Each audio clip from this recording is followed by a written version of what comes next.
20 মাস বয়সী ছোট্ট শিশু রাবেয়া বুঝতেই পারছে না তার মা আর কোনোদিনই ফিরে আসবে না। স্বামীর নির্যাতনে প্রাণ গেল গৃহবধূর। স্বজনদের অভিযোগ, বিয়ের পর থেকেই যৌতুকের জন্য নুরিকে শারীরিক ও মানসিক নির্যাতন করত স্বামী আশিকুর। এরই মধ্যে গত 2 বছর ধরে আবার পরকীয়া আসক্ত হন তিনি। এ নিয়ে প্রায়ই তাদের মধ্যে ঝগড়া হতো। শনিবার গভীর রাতে ঝগড়ার এক পর্যায়ে নুরিকে মারধর করে আশিকুর। খবর পেয়ে রোববার সকালে পরিবারের সদস্যরা নুরিকে উদ্ধার করে গোপালগঞ্জ শেখ সায়রা খাতুন মেডিকেল কলেজ হাসপাতালে নিয়ে গেলে চিকিৎসক মৃত ঘোষণা করেন। তাকে শ্বাসরোধে হত্যা করা হয়েছে অভিযোগ স্বজনদের।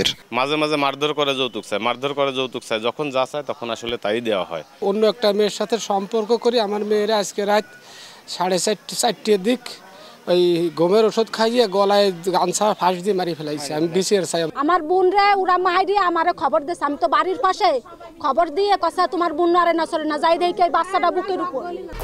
1, 2, 3 ঢাকায় জমি জিতে নি 100% ক্যাশব্যাক সহ 20 কোটি টাকার পুরস্কার।